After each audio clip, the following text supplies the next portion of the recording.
Mama Abby, I'm not ready to have this baby. Is there any way you can help me? Mama Abby looked at Nana with kind but serious eyes. My dear, it's too late to get rid of the baby safely.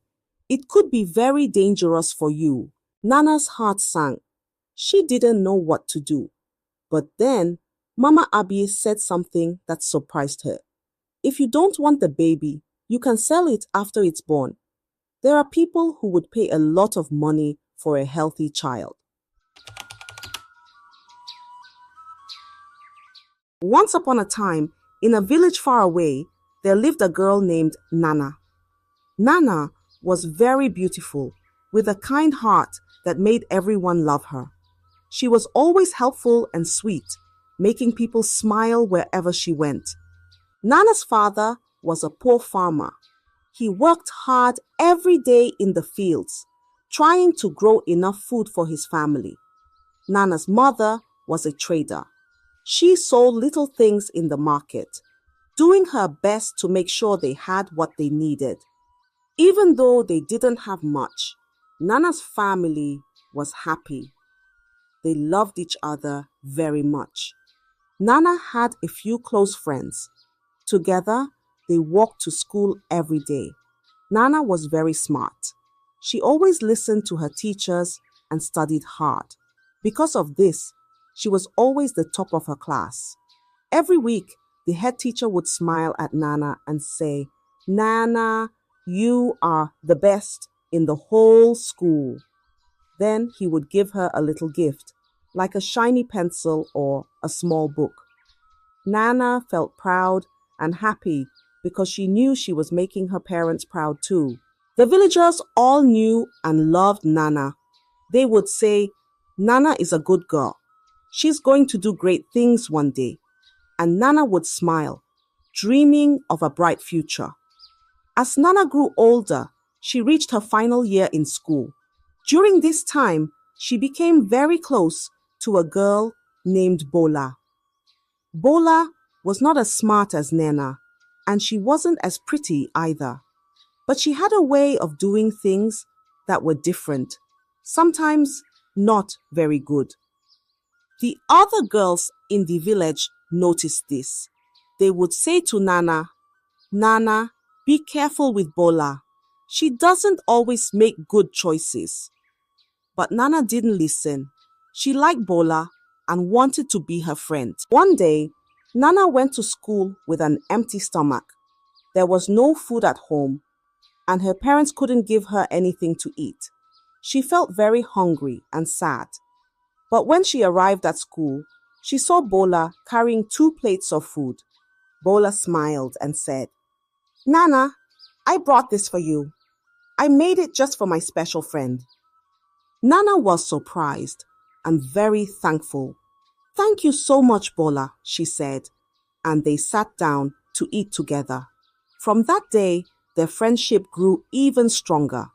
Nana felt grateful to have a friend like Bola, who was there for her when she needed it. Even though Bola wasn't the best influence, and she sometimes did things that weren't right, Nana continued to do well in school. She still listened to her teachers and studied hard. Nana believed that as long as she stayed true to herself, everything would be okay. After Nana and Bola finished school, they began spending a lot of time together. They would walk through the village, visit the market, and talk about everything. Nana noticed that Bola always had nice clothes, pretty jewelry, and other things that Nana couldn't afford. This made Nana curious. One day Nana asked, "Bola, how do you get all these nice things? Where does the money come from?" Bola smiled and said, "It's from a man named Kunle. He gives me money and buys me gifts." Nana didn't understand. "But why would he do that? What do you do for him?" Bola looked around to make sure no one was listening. Then she whispered, "I sleep with Kunle and he gives me money. It's easy and I get whatever I want." Nana was shocked. She couldn't believe what she was hearing. "But what if you get pregnant, Bola? Aren't you scared?" "Bola, shook her head and laughed. Don't worry, Nana. I know how to take care of that. I won't get pregnant now. It's nothing to be afraid of. Nana felt confused and worried. She had never thought about doing something like that. But Bola made it sound so simple, so easy. Nana didn't know what to think, but she trusted her friend. Bola seemed so confident, and Nana didn't want to lose her friendship. So, she kept quiet and continued to follow Bola's lead. Even though deep inside, she felt something wasn't right. One bright morning, Nana was on her way to Bola's house when she met a man named Bakare. Bakare was young and handsome, and he was well known in the village. He was a palm wine tapper, and he owned a big farm where he made the sweetest palm wine anyone had ever tasted. Bakare was not only hardworking, but also very kind. As they talked, Bakare looked at Nana and smiled. He liked her gentle nature and her beauty. Before they parted ways, Bakare reached into his pocket and pulled out a small box. Inside was a pair of beautiful earrings. He handed them to Nana and said, "These are for you, Nana. I hope they bring a smile to your face." Nana was surprised and happy. "Thank you, Bakare. They are so beautiful," she said, her eyes shining with gratitude. From that day on, Nana started meeting Bakare every day. They would talk, laugh, and sometimes walk together to his farm. Bakare always made Nana feel special, and she began to look forward to their time together. As days passed, Nana and Bakare grew closer. One day, in a quiet moment, they ended up sleeping together. Nana felt a mix of emotions. She liked Bakare very much, but she also felt unsure about what they had done. While this was happening, Nana's parents were busy planning her future. They wanted her to learn a skill that would help her in life, so they decided to send her to another village called Biliku. Biliku was known for its skill training and bustling markets, and they thought it would be a good place for Nana to grow. But a few weeks after being with Bakare, Nana realized something that made her heart sink. She was pregnant. Nervously, she went to Bakare and told him the news, hoping he would stand by her. But instead, Bakare shook his head and said, "No, Nana, I'm not responsible for that. It's not my child." His words were cold and he turned away from her. Nana felt crushed and alone. The man she thought cared for her had rejected her in her time of need. Now, with a baby on the way, she didn't know what to do. After being rejected by Bakare, Nana felt lost and scared. Her parents, not knowing about her troubles, sent her off to Biliku village to learn a trade. They wanted her to have a skill that would help her in life. Biliku was a big village, famous for its skill training and busy markets. People came from far and wide to learn and trade there. As Nana left her parents' house, she felt a mix of emotions. She was excited about learning something new, but she was also very scared about what was happening with her baby. When she arrived in Biliku, she stayed with a distant aunt who lived near the market. The aunt was kind and welcomed Nana into her home, but Nana couldn't stop thinking about the baby growing inside her. She didn't want to have it. She didn't know how she could take care of a baby all by herself. So, she decided to visit a midwife in the village. This midwife was known as Mama Abiye, and she was the one people went to when they needed help with their pregnancies. Nana went to Mama Abiye and explained her situation. "Mama Abiye, I'm not ready to have this baby. Is there any way you can help me?" Mama Abiye looked at Nana with kind but serious eyes. "My dear, it's too late to get rid of the baby safely. It could be very dangerous for you." Nana's heart sank. She didn't know what to do. But then, Mama Abiye said something that surprised her. "If you don't want the baby, You can sell it after it's born. There are people who would pay a lot of money for a healthy child. Nana was shocked at first. Sell the baby? But as she thought about it, a new feeling came over her. She could make money from this. Maybe this was a way to solve her problems. She wouldn't have to take care of the baby, and she would have money to live on. Nana looked at Mama Abie and nodded. Okay, I'll do it, she said, feeling a mix of relief and excitement. Now, instead of worrying about the baby, she started to focus on the idea of making money. Nana's thoughts were no longer on learning a trade, but on having her baby so she could sell it. She didn't feel the usual excitement or worry that other mothers might feel. Instead, she was focused on the idea of making money. As the months passed, Nana's belly grew, and soon it was time for the baby to arrive. Mama Abie, the midwife, was ready. She had already found a buyer who wanted a child. When the day came, Nana gave birth to a beautiful baby girl. The baby cried loudly, full of life, and Mama Abie placed the little girl in Nana's arms. Nana looked at her daughter and felt nothing. She didn't feel the love or attachment that new mothers usually feel. Instead, she thought about the 500 gold coins and the shiny jewelry that were waiting for her. After breastfeeding the baby, Nana handed her over to Mama Abie, who took the child to the buyer. The buyer was pleased and gave Nana the promised gold coins and jewelry. Nana looked at the money in her hands and felt excited. She didn't think about the baby she had just sold. All she could think about was how much money she had now. With the gold coins jingling in her pocket and the jewelry sparkling in her hands, Nana made a decision. This is better than learning a trade, she thought. I can make more money by selling babies.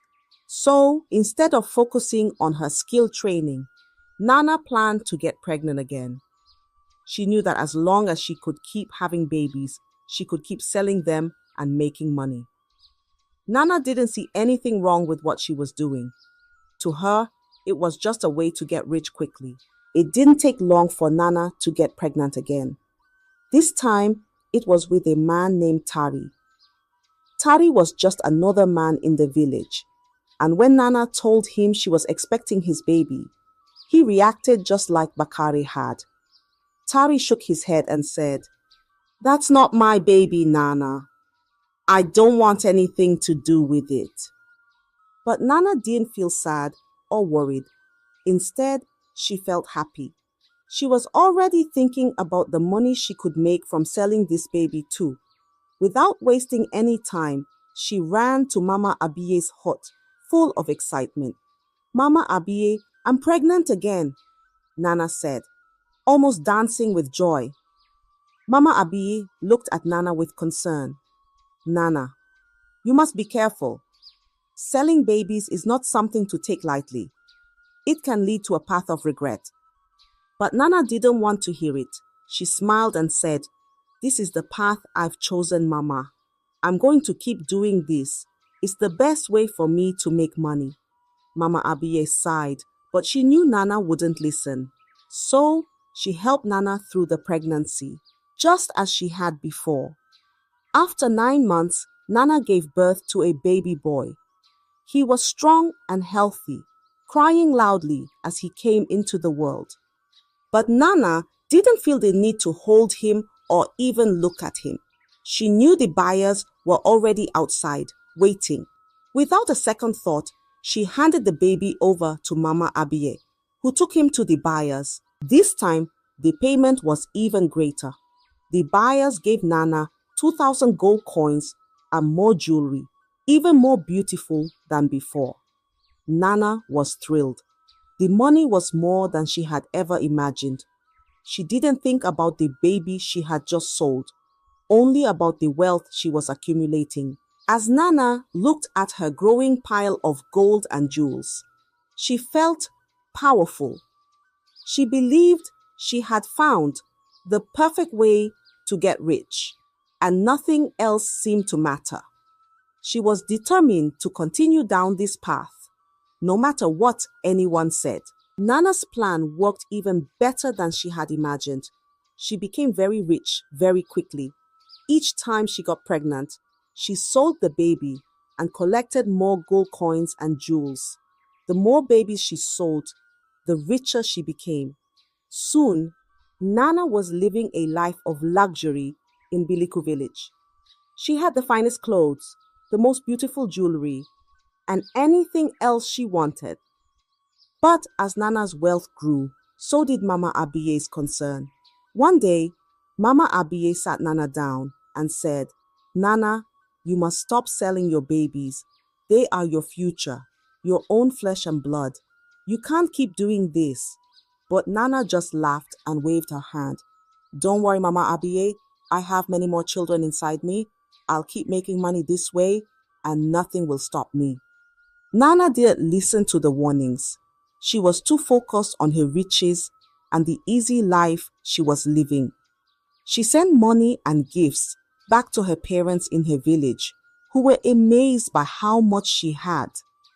They didn't know where all this money was coming from, but they were proud of their daughter for doing so well in Biliku village.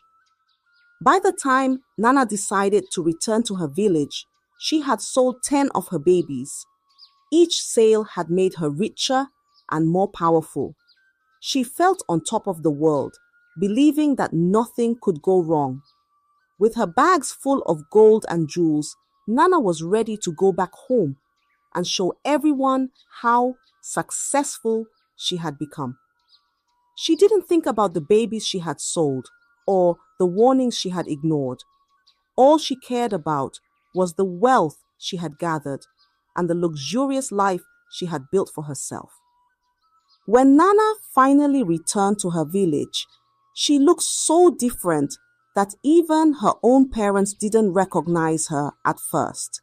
She was dressed in the finest clothes, her skin glowed, and she had expensive jewelry that sparkled in the sunlight. The villagers gathered around, amazed at how beautiful and rich she had become. "Who is this beautiful woman?" they whispered to each other, unable to believe that this was the same Nana who had left them. It was Bola, Nana's old friend, who first recognized her. "Nana, is that really you?" Bola shouted, running up to her and hugging her tightly. The villagers were astonished. This was Nana, the girl who had left to learn a trade in Biliku village. They celebrated her return with joy and admiration. With all the money she had made, Nana built herself a big, beautiful house. She didn't stop there. She also rebuilt her parents' house, making it grand and comfortable. Her parents were proud, thinking their daughter had done so well in life. Nana lived alone in her grand house, surrounded by all the wealth she had gathered from selling her babies. She enjoyed the luxury and comfort her money brought her, and she didn't have to worry about anything.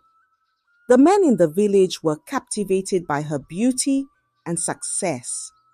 Many of them asked her to marry them, thinking they could share in her wealth and happiness. But Nana always said no. "I don't need a husband," she would say with a smile. She was content with her riches and didn't see any reason to get married. Nana believed that she had everything she needed. She was rich, beautiful, and admired by everyone in the village. To her, life seemed perfect, and she didn't think about the cost of her wealth or the future that might lie ahead. As time went on, Nana's parents began to worry about her. They saw that she was rich and successful, but she wasn't married.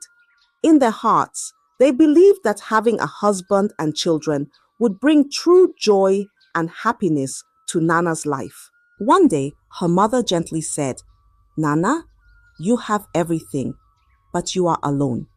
It's important to have a husband and children to complete your happiness. Nana thought about what her mother said. Although she had always been happy with her riches, she began to wonder if something was missing. Maybe her parents were right. Soon after, Nana met a man named Akin.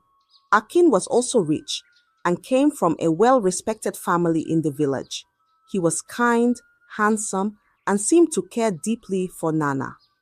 They spent time together, and before long, Akin proposed to Nana. She agreed, thinking that marriage would finally make her life complete. Their wedding was a grand affair, with the whole village invited. There was music, dancing, and feasting, and everyone talked about how beautiful the couple looked together. Nana felt happy and hopeful as she started this new chapter in her life. But as the months turned into years, something troubled Nana.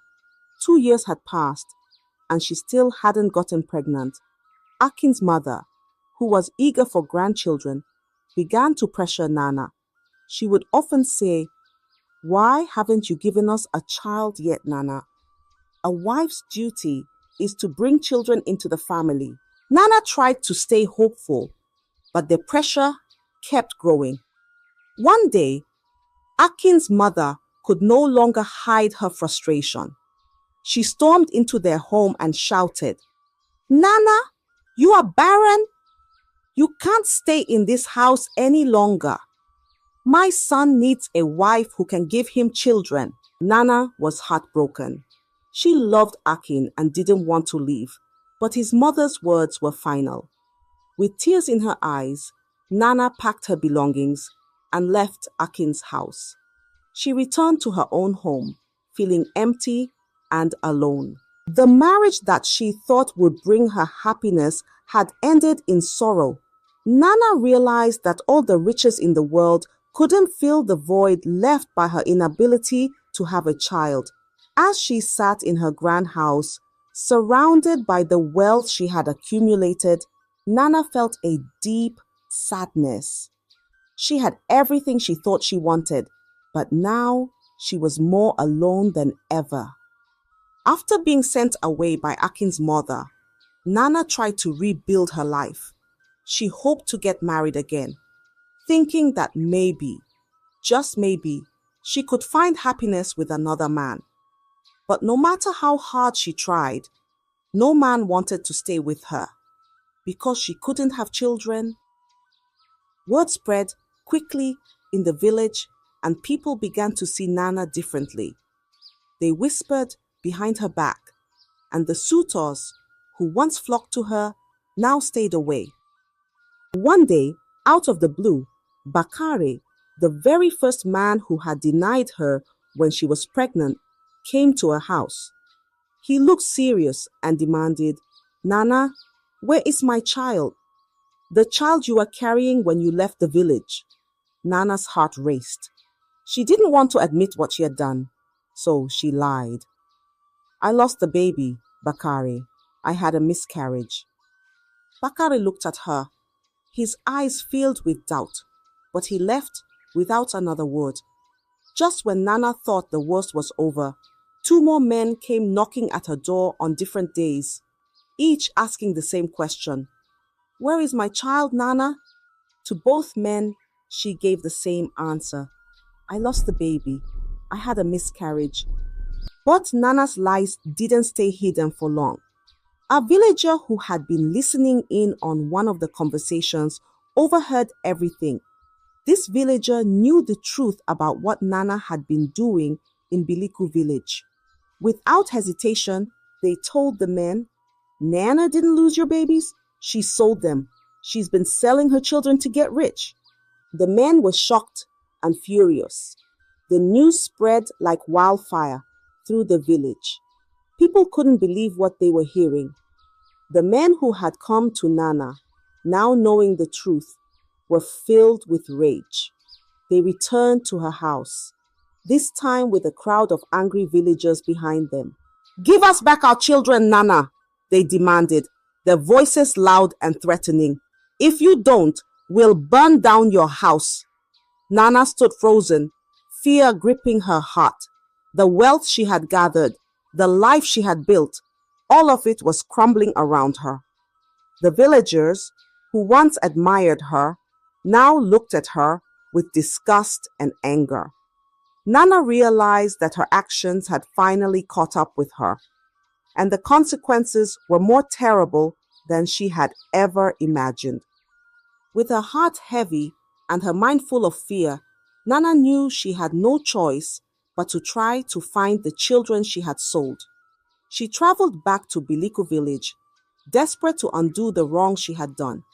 When she arrived, she went straight to Mama Abiye's hut, hoping the midwife could help her. Mama Abiye, seeing the sorrow in Nana's eyes, sighed deeply. "Nana, I warned you not to take this path. Now, you must face the consequences of your actions." Nana Plebakared, "Please, Mama Abiye, help me find the children. I need to bring them back, or the villagers will destroy everything I have." Mama Abiye handed her a piece of paper with the addresses of the people who had bought the babies. "These are the people who took your children, but be warned, Nana, they may not be willing to return them, and once you leave, don't come back here again." Nana nodded and took the paper, her heart pounding. She traveled far and wide, knocking on doors, pleading with the people who had bought her children, but her efforts were in vain.